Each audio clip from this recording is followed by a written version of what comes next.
there's no trying to be something that people want. And there's no trying for me to like fit this, and this. Like you were saying, I can bring me to it and then that works or it doesn't. Yeah. But because I've been lucky enough to have a couple of times where what I'm doing works, I now feel more confident in that. Yeah. Yeah. And I know I can do anything, but I know it'll have my flavor on it and you can take it or leave it. And that, like you said, that's not a high horse thing. No. But I know I can do anything. Yeah. But it's just, is this kind of, is what I'm going to do with it the vibe you want or not? It's so luck of the draw, and you really just have to take care of your own life and your own self. And if it happens or it doesn't happen, you cannot let that define you. Martin Short's biography kind of changed my life, where he was like, because I lost my dad young and I lost my brother young, I just decided I cannot put my happiness in my career. And I did that for a long time, and it made me really sad a lot of times. And it's one of the biggest, not regrets in my life, because I'm cool now and it's all butterfly effect, blah, blah, blah. But I could have been better at just being like, this doesn't matter. Welcome to Tank Top Talks with Matt Braunger. I'm your host. Tank tops are ridiculous, but they feel good. And the reason why they feel good is because they're ridiculous. Edi Patterson. Yep. Let's talk about your tank. Let's talk about it. Okay. So, can I just tell the truth? Tell the story. Okay.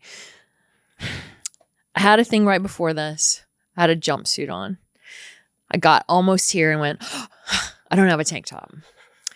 I went to CVS. They had a rack of very, very womanly shirts with like flowy sleeves that I'm not sure who they're for, but I think you have to be 76 or upward. Right. And trying to fuck. And then at the very back, by like some hats and some lotion or something, there was a pack of t-shirts in plastic. Okay. And so, I just grabbed one. Yeah. And you cut the sleeves off. Then I cut the damn sleeves off. And as I told you when you came here, like I was already wearing this. I was gonna make a joke about like, oh, since you're wearing a muscle tee, I'll wear one. No, I had this on because I ran out of tanks. Dude, that's a really good one though. This is one of my favorites. Yeah. But I feel like the seal got broken for muscle tees are allowed. Sorry, tankers. I'm gonna call you guys tankers. Thanks, people. Sorry, tankers. It's made up. But like, when people are like, oh, our muscle tees tank tops. I'm not gonna argue if a hot dog is a sandwich. It's like, I'm just going to go with it. We're not going to get into like, is Die Hard a Christmas movie? 100%. Yeah. Like when Steph Tolev came for the first episode, she's wearing that muscle tee that said, my other right is your mom. I wasn't like, get that off yourself. This is tank tops only. It's just like, look. Because you got to just allow that. Yeah. You got to allow that awesomeness. It's the silliest idea I've ever had for a podcast, but we've done like seven episodes, Max? I believe this is the 8th one. 8 episodes now. And it's the most fun I've had because everyone feels silly. Yeah. It feels so insane with your arms out. You know what I mean? Totally. Especially especially when you just like in a panic bought it at CVS. And I love you for that. That you just went ahead and you were like, hey, you called me. You're like, do I have time? I'm like, yeah.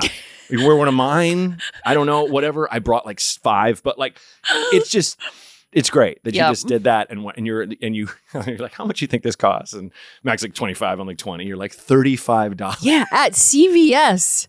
I'm still confused as to what's going on with that. I mean, it's not like made of gold leaf or anything. Yeah.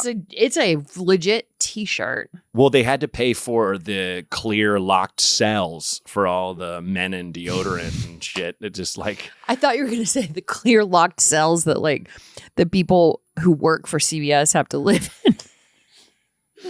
It's gotten that bad. Yeah, I was They're like, just indentured servants. Yeah.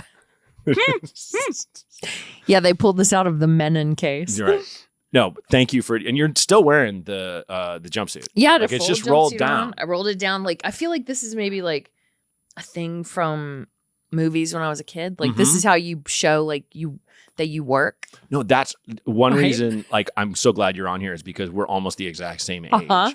And one reason I did this is because guys and gals who wear tank tops with like pants just looked insane, especially if they're tucked in and they were always like the crazies, the psychos. Yeah. Like we get into that on the show, but typically it's at the end, but we can start with it. Like, what is your tucked in tank take these days? It's got to be like could be something that you love, something that's big, something you're excited about, could be something you hate or whatever. Yeah. But basically, my thinking is like, when you watch Roadhouse, Yes. the Patrick Swayze. Oh yeah, I know.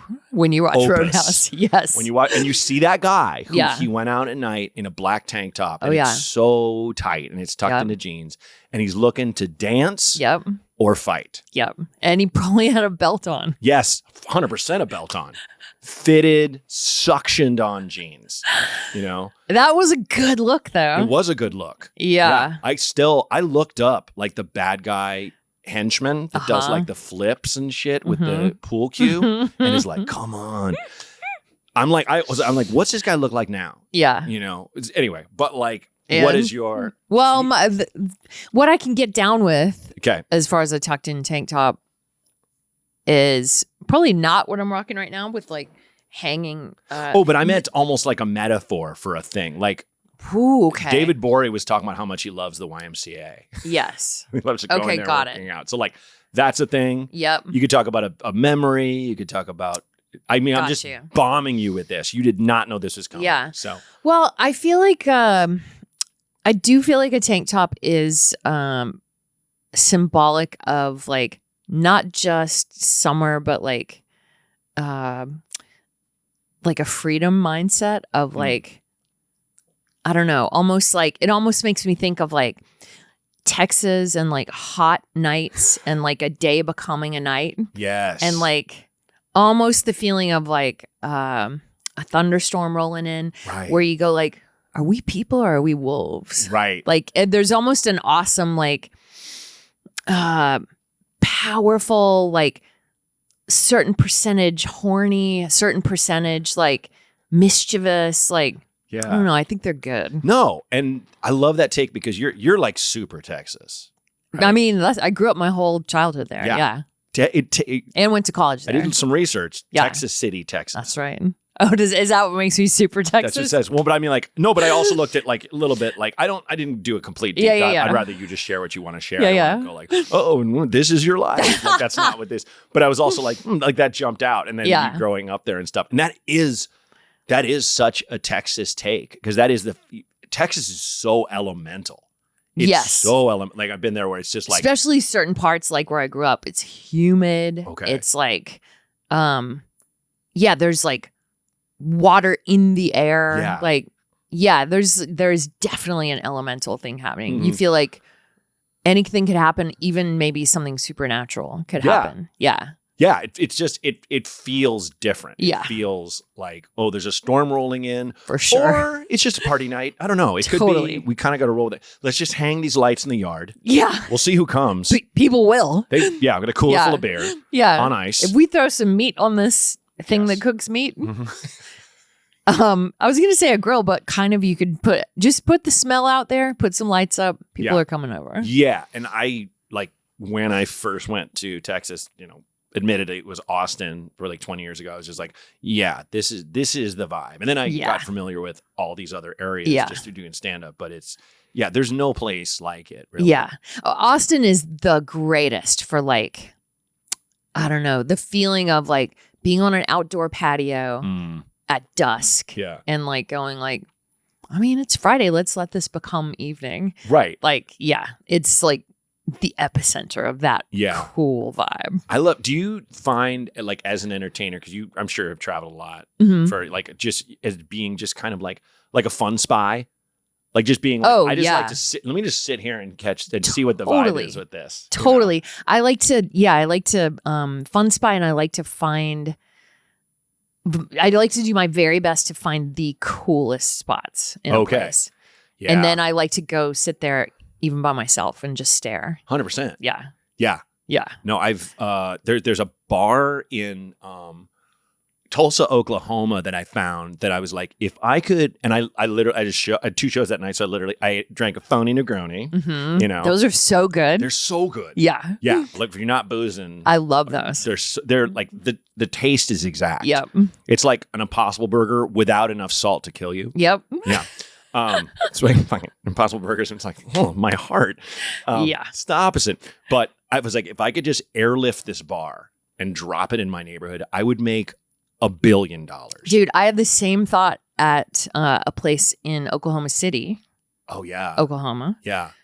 And it was this Laotian restaurant. Okay.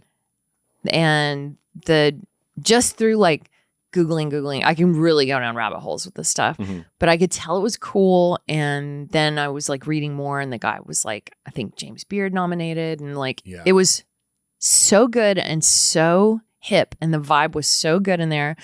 And yeah, I was like, if I could drop this in Highland Park, I would literally be like Bezos rich. Like, this would kill. Yeah.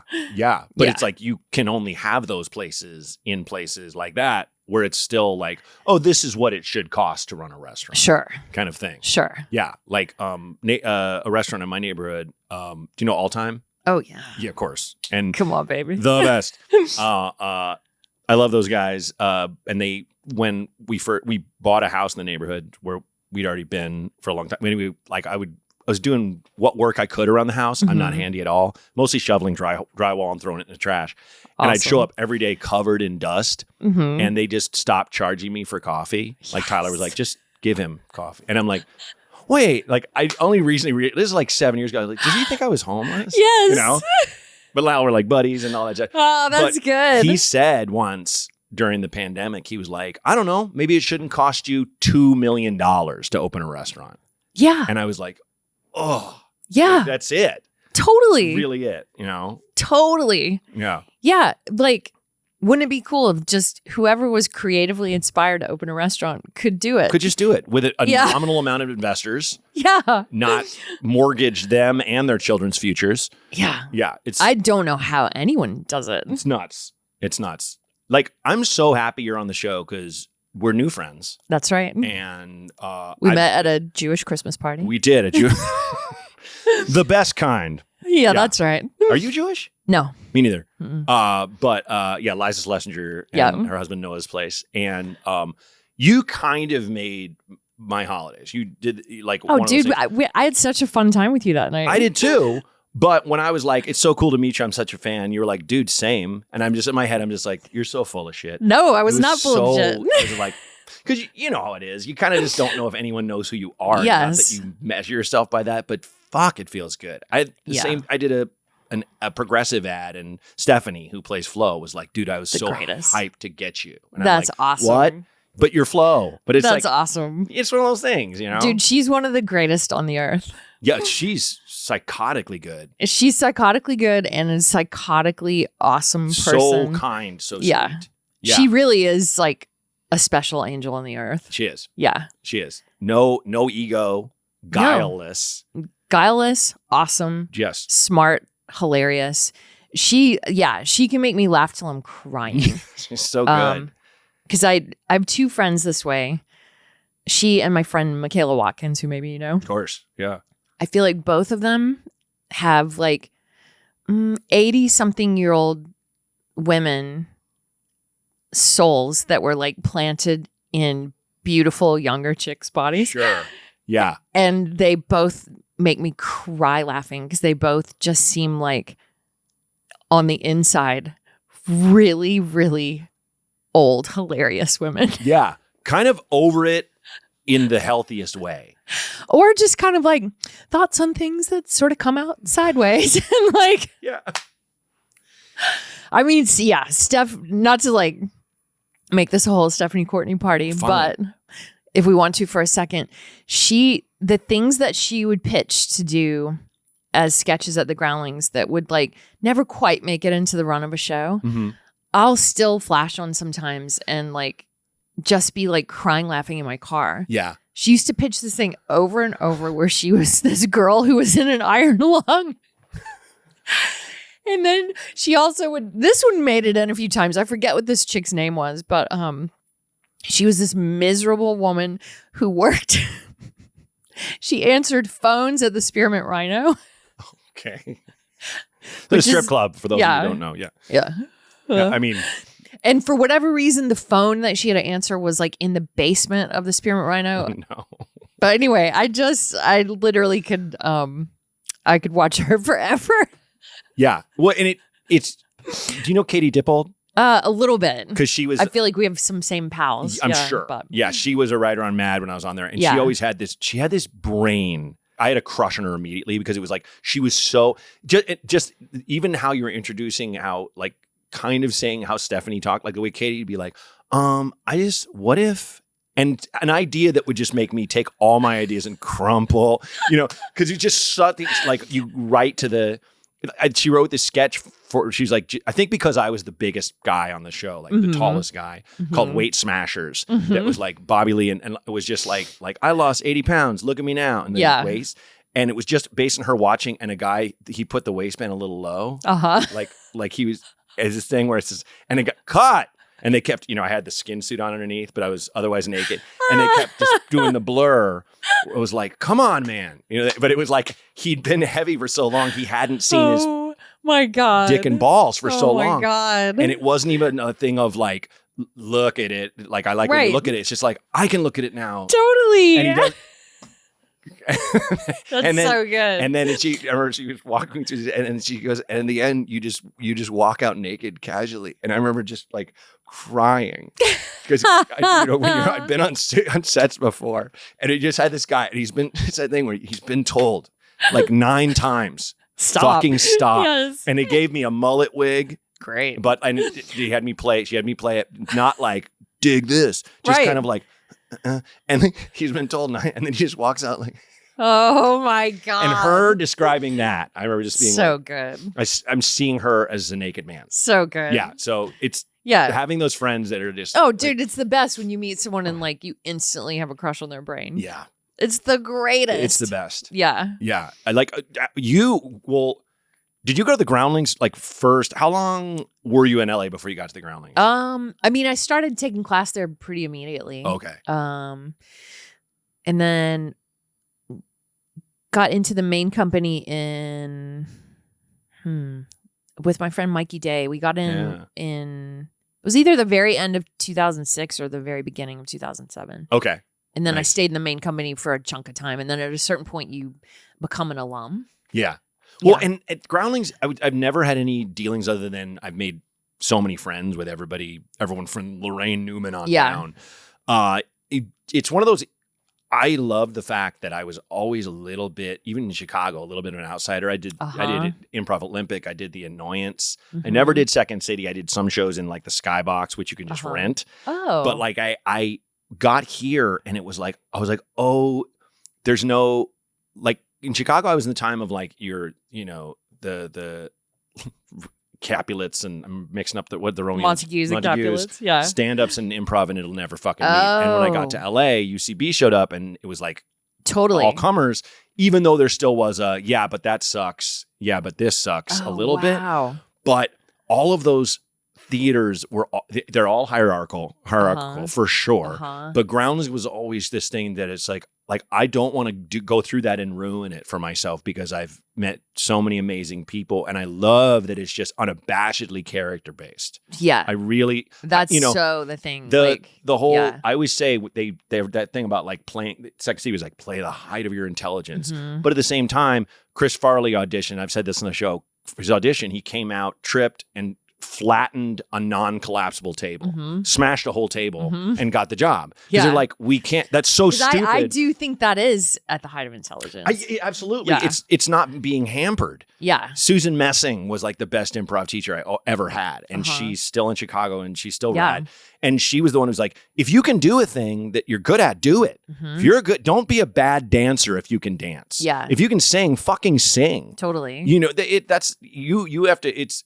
I believe in that more than the height of your intelligence, the height of your whatever your talent is. Yeah. Whatever the thing, like Stephanie, for example.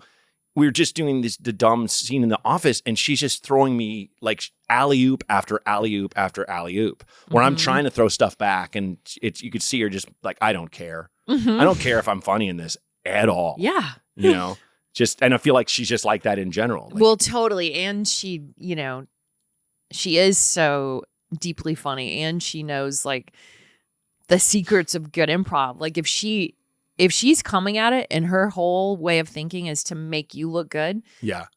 It just by how the universe works, she's going to look great too. Yeah. Oh, 100%. And so like, why not just like put all your focus on the other person? Right. You're going to come off great. Yeah. And Yeah. I think that's when it gets screwed up, is when people are scared and they're just trying to say their funny thing and say their funny thing. It's Well, I like, think just focus on the other person. We'll all be great. I think that's why stand-ups, no one wants to admit this, but we all kind of love each other because we want community so bad. Because you're all alone out there, but you want to, like, I think Daniel Tosh is hilarious, but I've seen him be a dick to people. But if he finds out you're a stand-up or a performer, he's the nicest guy in the world. And it's, we all want, that's why we all talk each other's faces off in the green room generally, where you from, where you been, kind of stuff. And they get all fucking stupid and call non-stand-up civilians. But, I mean, there's something there to it. But it's like, I feel like even though we would shit on improvisers and they would shit on us, we had a little bit of the jealousy for, they're working together and they're sharing that magic. Because it's harder, I feel like, for us when we get acting roles, because stand-up is talking, acting is listening. Right.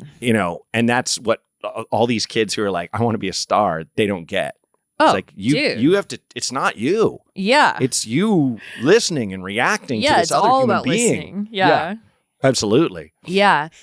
I never tried stand up probably because of what you're saying, is I just so liked I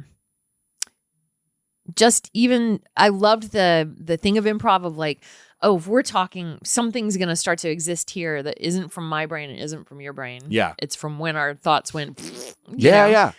And I loved that. And I love even if I'm doing like solo improv, I love that if it's not something I've thought of before, right, it's going to like morph in the air or it'll channel in a different way. Yeah. But yeah, it is such a different thing. When I don't want to necessarily do improv anymore or sketch anymore, but it's like, there's a part of me that misses it. There's a part of me that misses that kind of, that collab. I remember I had a manager of a restaurant I was waiting tables and bartending at in Chicago. And he came in, young guy, and he came and saw like my improv troupe. And like the next week, I think it was like staff's having beers or whatever. And he's like, sometimes I just want to quit this job and just do what you do. And I'm like, what do I do, Mike? And he's like, with you at the Improv Olympic, I'm like, Mike, they don't pay us, man. And he's like, what? Like something died in him. Whoa. Where it was like, I mean, you do it for the juice. I don't know what to tell you. Yeah, you're like, I'm doing this because this is what I do. Yeah, this is not, if there was a check, wow. The people on the tour co and the main stage in Second City, I don't think anyone else, maybe they've changed it, but like, no. Yeah. Groundlings they don't pay, right? No. Yeah. No. So it's just... No, like, if I do stuff out of town, that'll pay. Okay. But like, or if you do like the only stuff that'll pay like at the Groundlings is like if you're, you go do like a corporate thing. Or okay, sure. There's certain things like that. Yeah. I got not chased out of the Groundlings. The only time I entered the building, total accident. There was an audition in the rehearsal, the class space. Okay. And they gave me, like, in the audition was like the code to the door. And I went boop, boop, boop, boop. And I got in. And I was like 10 minutes early. And I get there. There's nobody. And I'm like, I'm like, maybe it's in the main building. Try the code. Worked. Went in. And there's a couple classes going on. I just take that left into the office. Yeah. I'm like, hey, guys, there's an audition. I went across the street. One girl looked at me like I was peeing on the floor of the Vatican. Whoa. And then another girl is like, she just starts laughing and she goes, oh, I know what happened. She's like, yeah, we never have that. It's like, they're really weird about people just walking in. And I was like, oh, I'm sorry. And she's like,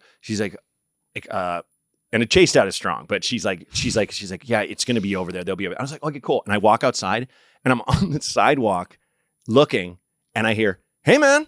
And I turn and this dude has followed me out. He's like, how'd you get the code of that door, bro? How'd you get the code of that door? God. And I'm like, I thought it was in that, but said it was in that building, but there's no one there. And I was early and thought I'd try the code. And he's like, you don't just walk in there, man. And I was like, okay. Sorry. And he's like, So I just cringe. think, and I'm not a tough guy, but I was just like, we're outside, man.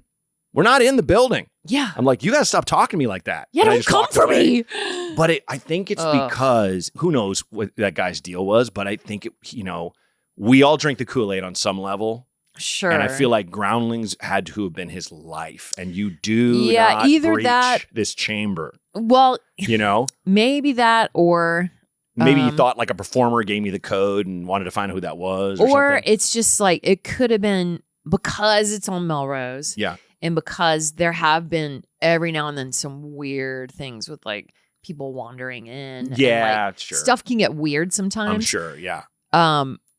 I wonder if it was that. I wonder if it was. I guess what I'm saying is, I wonder if he was scared. Yeah.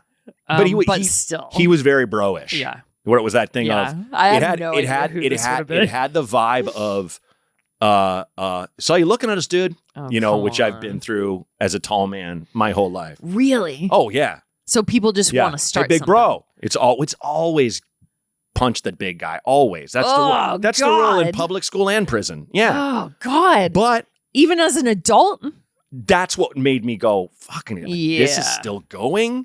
I'm 33. yeah, You know? that would have made me Yeah. want to fight. It was, I had disappointment. And then hours later, I had blind rage. Totally. know, Oh, dude. Okay. In the moment. Can we talk about that? Please. I wish there was like something a supplement you could take Yeah. to make that lag not happen. Oh, yeah. To where like, Yeah. the shock of someone being shitty or something sets in enough that you sort of go like, let me just get out of this situation. But then Yeah. like 40 minutes later, you're like, ooh, I wish I would have. My mom, I was thinking about that. I will in turn call her Queen Jane or Calamity Jane. Mhm. She has that thing It's immediate. where I've seen, it's not always, Uh-huh. but where and it's more often, it's like lone white woman justice, Mhm. where like we were in a Chinese restaurant when I was a kid and some lady like, she did some kind of fucking, like she was mad at the waiter and she did like the shitty Asian accent. Your mom did? No, the lady. Some lady. Okay. No, God. no. Thank God. I'm like, where are we going? No, me and Max are racist. Did you not know what the show is? Yeah, the tagline is Sig Hilarious. Got it. No. God, can you? That's the worst feeling ever when a white guy thinks you're in their racist club. Oh. Yeah, or like Yeah. a dude thinks I'm in his fucking creepy on women club. Look at her. Oh. Get the fuck out. I'm not on your creep team. Anyway, no, this woman was just like yelled at him and did like some fucking thing to her friend within earshot. And my mom was like, how dare you? Like just fucking tigered on Great. her. Yeah, she got in her face and was like, you apologize. That's awesome. Was the kind of thing just like, who do you think? In Portland too. Fuck you. Are you crazy? Yeah. So like, Every now and then I'll have it in the moment, but it's not clean for me. yeah, never. Like, Same. I don't know. Like, I don't know, a year ago or something. These teenage boys were outside of this place and they said something shitty. And I just was like, Like to you? no, my mom had these walking sticks. Okay. And there's nothing weird about them, but they were just teenage boys. Sure. They're those sticks that people use to hike, but they helped Right. her with course. like Yeah, my her dad balance uses and those. stuff. Yeah. And we walked past and they said something. And I went back and I like lost it, but not in a clean way. Oh yeah. Like I wish I'd been a little more dialed in, but I was more like too full of rage Yeah. and like saying very, very shitty things like, I think my in with them was, look, motherfuckers. Good one. And- Good start. Classic. And then it devolved into me going like, I hope somebody kicks your ass today because you deserve to have your ass kicked. Are you And joking? you're lucky I don't do it. No notes. That's fucking perfect. And they're all just standing there like, oh, I didn't. And and then I'm wheeling on them like a crazy person. I'm like, no, I know you did. And look, something bad is going to happen to you. And like, it was not good. But then I walk away. And I guess what I mean by like, I wish I could just be real cool and say really mean things to them. Yeah. But I walk away and like, my heart is like pounding out of my neck. That's and I'm like about to pass out. I'm that's still everybody. so mad. That's and everybody. I'm like, oh, I wish I could not have that like adrenaline dump or like Sure. Oh, I know. cortisol dump or whatever that then makes me feel like I have to like lay down for a while. Everybody has that. Except for like SEAL Team 6. Yeah, you know or what I mean? psychos, It's I like guess. everybody's fucking blood pressure Yeah. raises. I hate that show, What Would You Do? Where they're like, wait, tell me more. It's a reality show where they have like the one we're watching with my mother and father-in-law. Yeah. When It's that dude, that reporter, right? Yeah. Seems like a nice guy. Yeah. But like I have seen it's it. always like something like, this guy's a child molester and he's trying to get this girl in his car and they're there. And people are like, don't get in the car or whatever. And you can see them borderline having heart attacks. They're in bad shape. Their skins are flushed. I'm just like, why are you fucking doing this? So later they can get a congrats? Yeah, what? You know what I mean? You're going to hand them $100. And also, like, who would take the role of the molester? Like, I'm watching him like, why did you take this acting job, Oh my bro? God. It's a guy my age with no hair in his head. And I'm just like, no. dude, no. Just do regional theater, man. Play Hamlet, like something, dude. Yeah, that's do brutal. Do beyond therapy. Do like plays. Because that's not even like No as one's fun gonna as, like, watch a it and be like, reenactment. that's the guy. Yeah. I'm hiring him. Yeah. Because you're not even like getting to play the pedo in the reenactment of the thing. No. You have to go be one. And I'm like, someone's gonna stab him. Like someone's gonna throw a brick at his head. Yes. You know what I mean? Like, yeah, surely someone's gotten shot on that show. and they just don't tell you. It. Yes. For sure. Yeah. Oh man. Can you imagine seeing that like in your email or whatever? So it's for What Would You Do? Oh God. It's the pedo. I've gotten like the word like something for like a short film, and he's a guy who's like once where it was just like to play a child molester, and it was like, Oh no, God. no, no. It's like, what's the project? Yeah. Well, all we can do is send you the scene. No, Okay. not doing it. No. Not doing it. Yeah. Yeah, you're like, is this literally what's that one I'm thinking of where like weirdly the pedo is the lead of the movie?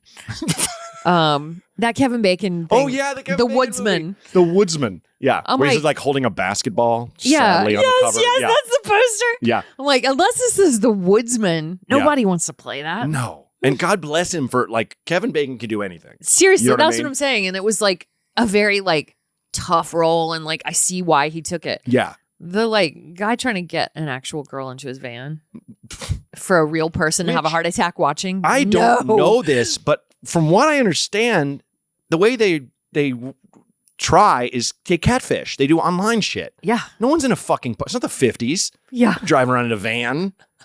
I mean, oh God, I don't even know. I'm talking out my ass here, and we're going real dark. But it's just what's like. Okay, let's.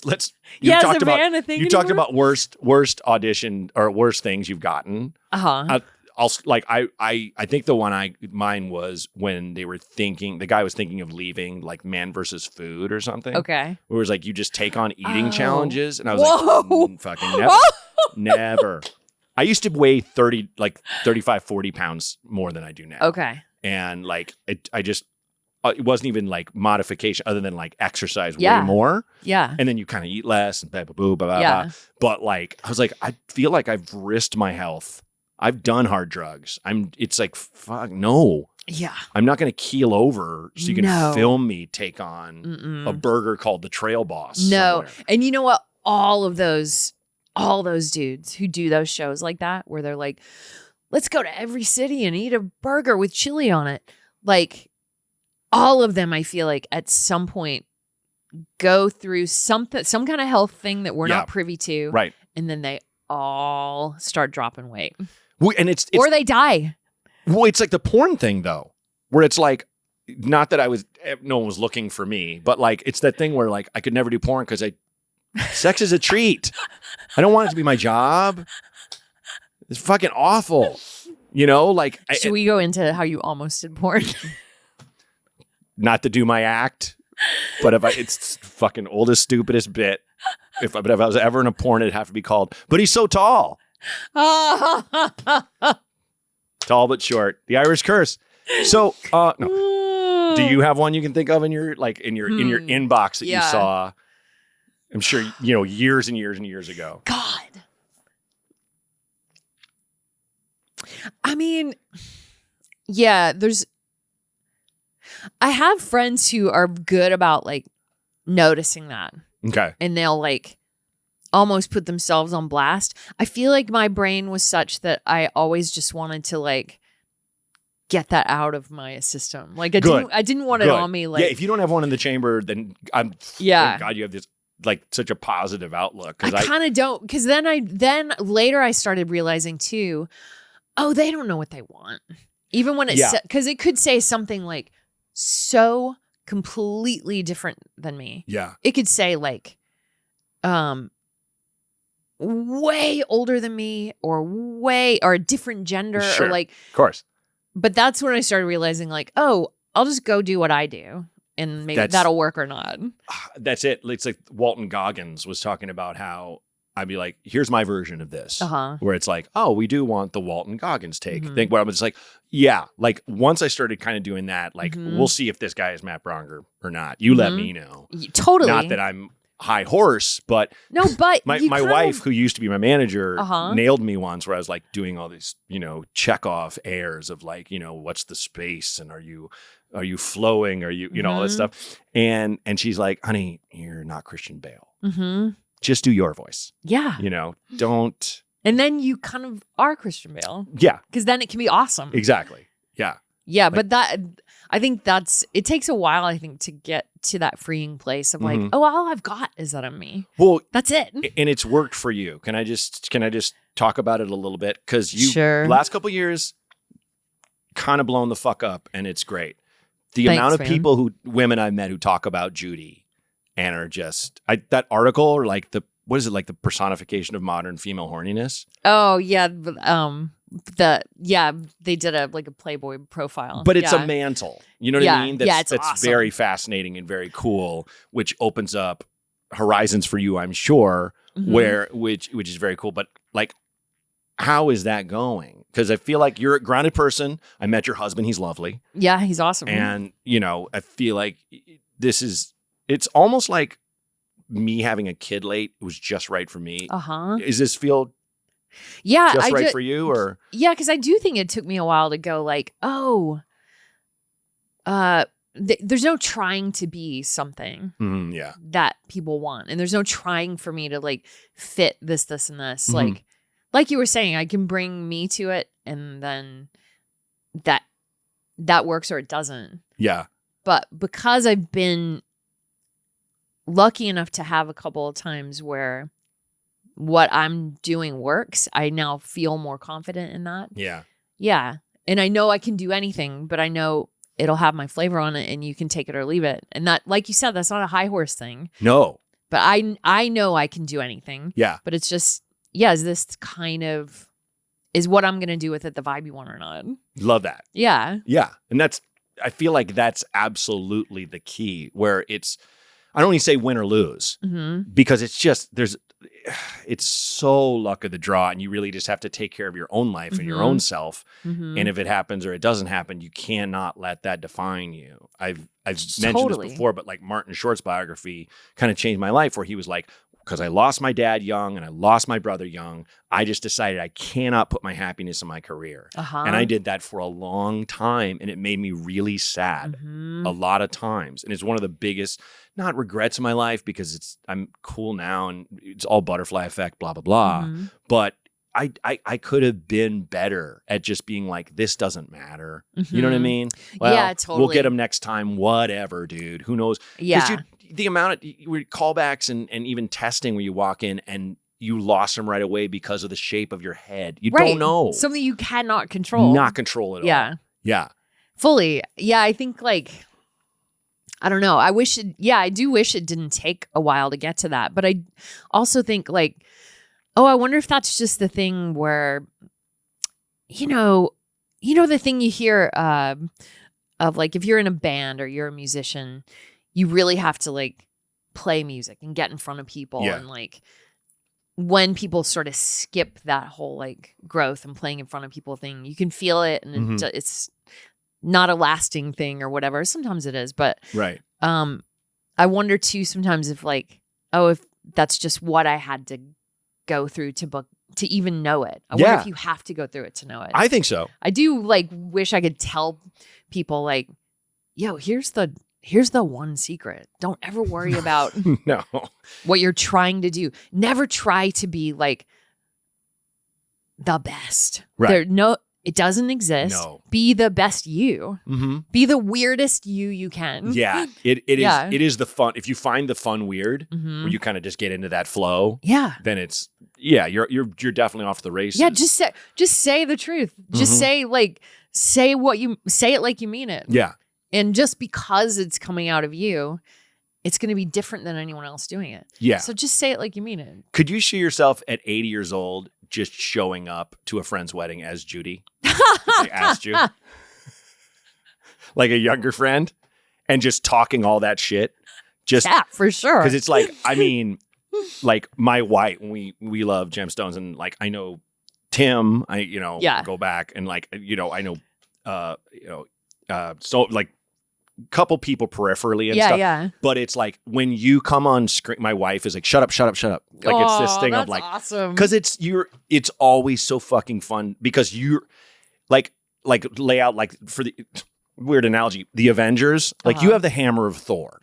Like when you come out, it's just like, here comes fucking Judy. Dude, that's so nice. Because you can, the shit, I mean, looking at those scripts, did you just go, you just be like, fucking yes. Well, I wrote for all 4 seasons. Oh, well, there you go. So, okay. I didn't know that. I'm sorry. That was like, no, but you don't have to know that. But I know where you're born. That was great.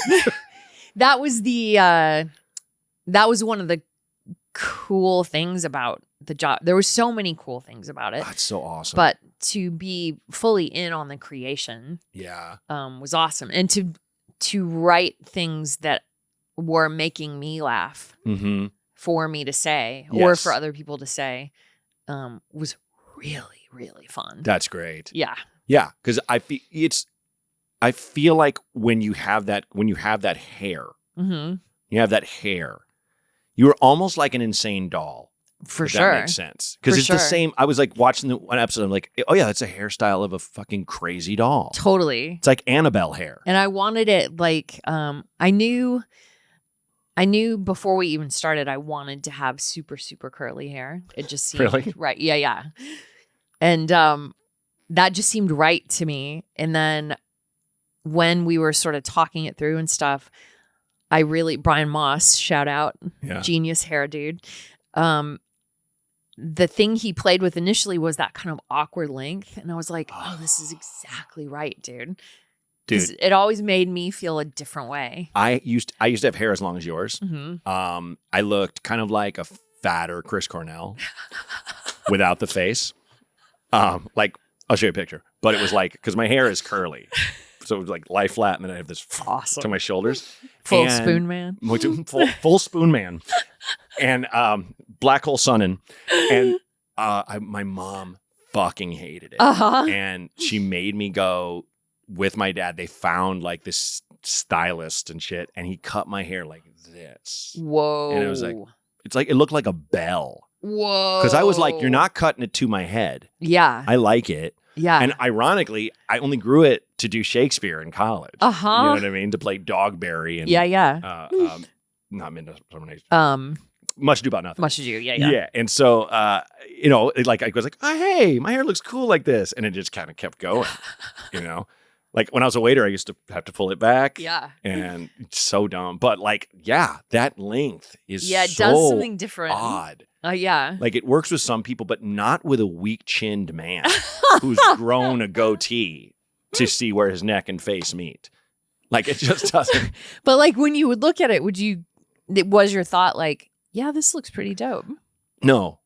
It was just like So why didn't you cut more? Because you were like, I eventually did. Then I had like this that was like a little bit of a little poof, like almost like a short white guy's afro a little bit with bigger curls, Yeah. Like my mom in the 70s had like the Roberta Flack, like the perfect round kind of thing. And it's so funny where you're like, Mom, look at your afro. Like it wasn't. And you can tell in her heart, my mom would have loved to be a black woman in her own way. Like she's like, you're like, what's your favorite song? Respect, Aretha Franklin. No question.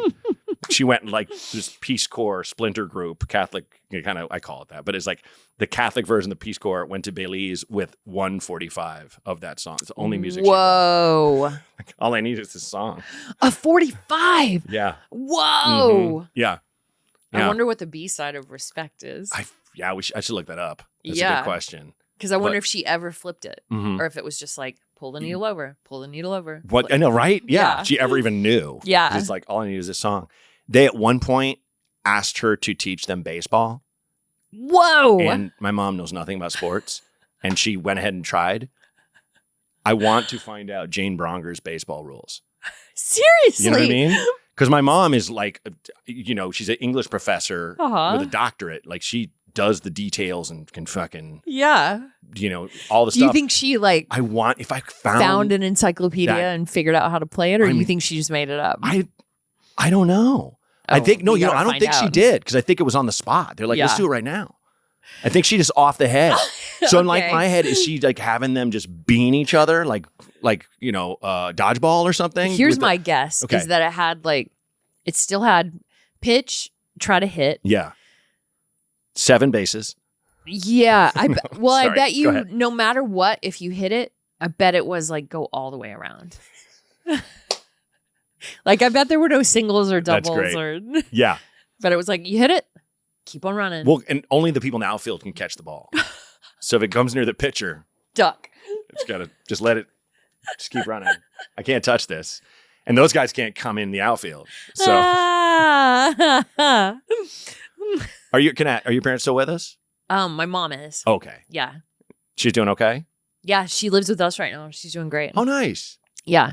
She had a really gnarly thing in like March, part of April. Oh. And we did a lot of hospitaling and then acute rehabbing. And now she's doing great. That's awesome. My Yeah. parents sold the house and moved into a condo in a building with like a lot of their friends. Oh, that's So they're in their cool. Golden Girls era. Wow. And I was like pissed at first because I love going back to that house and there's room Mhm. for my kid and a room for us. Mhm. But they just got tired. It wasn't even that big. It's like a 3-bedroom Craftsman, but like it was too much house for them. Yeah. My dad isn't very mobile anymore. Got it. And so they moved in there and like we stayed with them, the whole family, and it was like more chill. Oh, than the house whoa. because everything's updated and modern. Uh-huh. Get an elevator, go down. My dad's just like, boop, there's all this walkable stuff around them now. That's So cool. yeah. Where is it? In Portland, in like Northeast Got it. Portland, the Irvington area where I Yeah. went to grade school. Got it. Yeah. I But just did a show there at the Aladdin. that's where I play. Oh, dude. Yeah, that's my that place favorite is place. awesome. Yeah. It's Yeah. great. It's great. Yeah. Yeah, I just went with Paul Shear's group, Dinosaur, and Yeah. did 2 shows there. That place is awesome. It's great. And I used to see shows there when I was a kid. It's been around Mhm. forever. Mhm. It's still got, like, I used to run for 10 years, co-ran a comedy festival there called Bridgetown. Oh, and cool. I don't think we used Aladdin. We used the Baghdad, but like using all these old theaters and having all these young comics and I improvisers be in them and be like, oh my God. Yeah. Because we had like, if first 3 years were like tough, but then after that we had like the Key to the City where people would be Wow. like, yeah, use our venue and stuff like that. That's cool. So it was full on summer camp for comedians. I Like, bet. It was so fun. wow. 10 years was enough. Uh-huh. Everyone put in the effort of their lives and made about as much you'd make. And you were running it? I would help choose comedians and I would ask comedians doing Got it. better than me to slum it Got it. and burn that market, to just be in it. That was more my job. But yeah, I did the least amount of work, but I never got any money. I never wanted to. Got it. Everyone who did do all the work, they made like no money. And so right. after and like that's 10 a years, lot of work. Andy, like my partner on it, was like, I think we gotta. And I'm like, yeah, let everyone go. It's okay. Yeah. It's okay. Like let people that live there and can just let them do little. There's like other festivals now and Yeah. stuff like that. You're still like full on live performing? Yeah, I've been doing a fair amount lately. Just mostly because it's been a minute since I've been like in LA for a chunk. Mm-hmm. I know that I just said I was in Portland, but yeah, I've been doing a fair amount. And even when we were like filming Gemstones in Charleston, there's a great theater there that we were doing shows in. Oh, really? Live shows, yeah. Oh, that's awesome. hmm That's Yeah.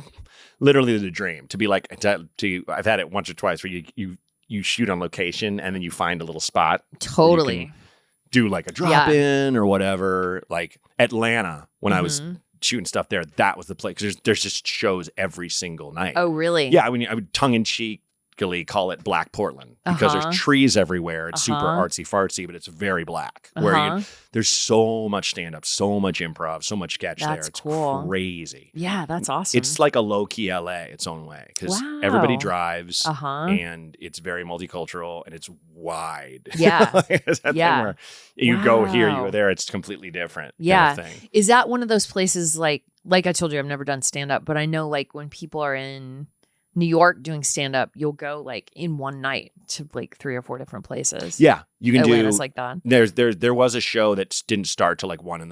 Whoa. that you go to that was like, that show was bonkers. That show was like always great and always hopping. And whoa. like, at 1 a.m. And it was like, or I think it started at midnight, but it would go to like 4. Yeah. And Atlanta still has those bars where old folks go to party. Cool. That never changed. Like grandma drunk bars where you're like, this is awesome. the move right here. Yeah. I love that. I love that about Europe too, that like outside everyone's hanging out at like an outdoor cafe. It's like every age. Yeah. Grandmas, grandpas. I'm like, yeah, everyone just wants to be out on a Friday night. Like, why are we so weird here? That's why I love my wife, because she's all about not only parties but hangs.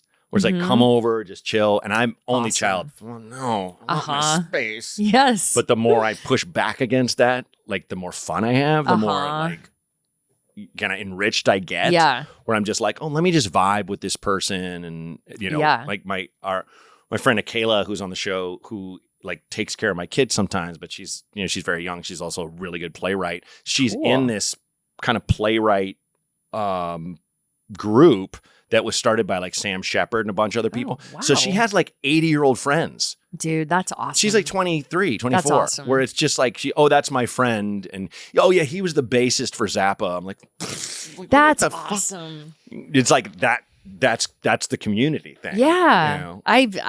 I can really get down with that. Absolutely. I mean, it's, if you don't, the whole idea of just staying in your little gated community or own, I think it ferments misunderstanding, and then that leads to worse things, which totally. And I feel like we don't totally have it set up in a way here that makes it even fun or accessible for older people to like come out and do fun things. Well, the irony is, I don't really get into, because this isn't going to come out for weeks. So I don't get into like current events, but I'm sure shit is still shit right now. Sure. And I think honestly, the protests, like I grew up as a kid going to a lot of protests. Oh, wow. And like, I remember just vibing.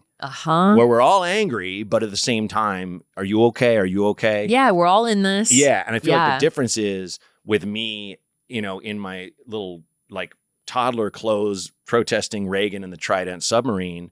And now is that you see people dancing, you see people checking in on each other's mental and emotional health, because that is in the dialogue now. Now that's a thing that people recognize, whereas you just didn't ask. You didn't check in on people like that. It's not my business. A lot more like that in those days. So that's the positive of what we're going through right now, I think. For sure. Yeah, like it made me sad because I didn't take my kid to No Kings because you don't know, something's gonna break out, right? And just like I'm like, oops, she's 4 and she got tear gassed, right?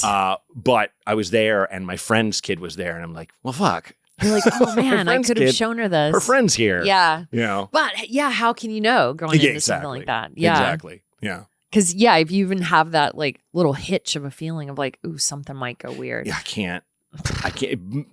Literally the one, like as dark as I'll go, it really is like, I can't fuck this up. I cannot fuck this situation up, with my kid, with my wife. I can't, it's like, no, I can't. Yeah. Does it ever just wash through you like ice water? Like, oh yeah. I see opportunities to fuck my life all the time. Oh my God. All the time. Yeah. Does that go through? How are we doing for time, Max? You're at 55. Great, perfect. Do you have that too? Because one of the biggest tenets of therapy that I love is that you can't control your thoughts. Not really. No, you can work on it, but it's okay to have the worst thought. Totally. I have these thoughts that and I go, they are just thoughts. And you go, what if I did that though? What if I dropped my pants inside this JCPenney? You know what I mean? What if I threw this thing off this bridge into traffic? You know, like stuff like that. Mine aren't so much sex or violence. Well, they're not so much that thing of like, when I do go into the realm of what if I did that, it almost 100% of the time makes me laugh. Right. Me too. Yeah. The asking you about like the ice water in your veins feeling about your kid is, I'll even have that sometimes with like literally when we had 2 cats. I'd be driving home late at night, and I would just flash on like, oh my God, what if I saw them in the street right now? Oh yeah. And just the sick feeling. So mine's more just like, I'll flash on things that like could be awful. It's not like, ooh, what if I did that awful thing? Oh yeah. I do too. Yeah, the uncontrollable possible eventualities. Yeah. For sure. Not a ton of them, but when I do think of the like, what if I did this? Usually it's something that I want to say out loud to the person I'm with and go, what would you do if I... And then I'll just say the thing. Oh, well, that's always gold. And my husband never plays it right with me, because I'll go like you were saying, what if I just took my pants off? Sure. In the CVS and I just walked over to that woman there who's trying to buy her supplements or whatever, and I just sort of like yanked her hair just a little bit. Yeah. And I always want him to like really tell me like, what would you do?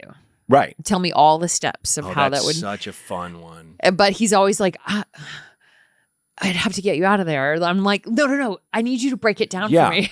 What actionable content? Yeah. Is what I need like, right would now. you leave? What Would you be scared? The thing? What would be and it's like, also I love having friends that are so funny that it's like, I can't handle it, that will choose the moment.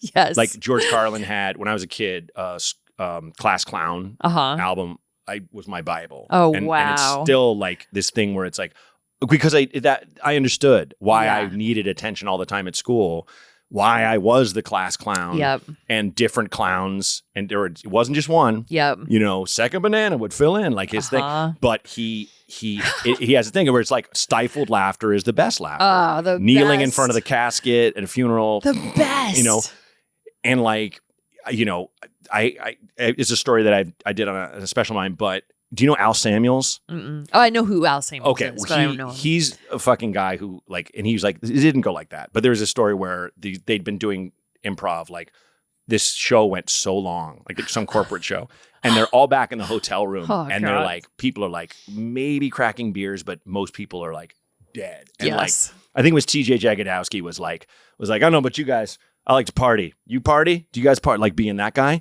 And goes, Al, how about you? Al's dead asleep, and he goes, I like to party, and goes back to sleep, like back to rapid eye movement sleep, like for the bit, like his fucking muscle memory. And like the story that I have that hopefully you're unfamiliar for the sake of the story, but like I saw the girl with the dragon tattoo with him. Okay. And after that awful RAPE scene with that guy. Yes.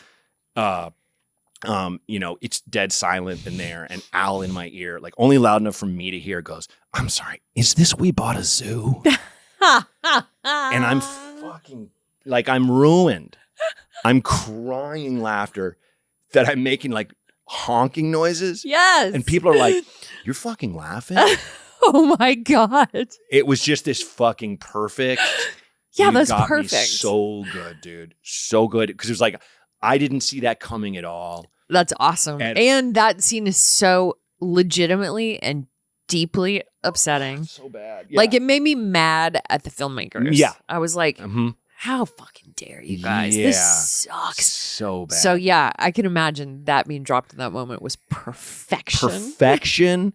And it's the thing of just the the level of performance. Excuse me. Like we've never met. Excuse me. I'm sorry. Is this, you know, like just a whispered, I know, I don't mean to bother you. Are we in the right movie? Just like, and it's like, I see the scene of he wandered into the wrong with his family. During that scene, he's got kids. They want to see who bought a zoo. Fuck you, Al. The best. Yeah. Anyway, but is there anything before we go that you wanted to talk about or you want to plug or any? I would say, let's see. Watch Righteous Gemstones if you haven't. If you haven't all 4 seen seasons it, are in there. I've seen all this. This final season is just next level bonkers great. It's Dude, so good. Anyway, thanks. Yeah. I recur on Resident Alien, and I did a couple of those this season. Nice. With Alan Tudyk. Oh. Yep. And I'm doing an improvised play by myself at Dynasty Typewriter on the 30th. I don't know if this will be out. I doubt it. But we you can should cut this. Do part. it again. Okay. Do it again because I'm out of town. Okay. Like I immediately looked at my calendar. I'm like, I'm that's gone. Nice. No, 100%. Like it sounds so. You're improvising a play and you're doing all the characters. Correct? Yeah. See how That's it it. goes. Fucking can't miss. As far as I'm concerned. We'll But see. Thank you for coming on the show.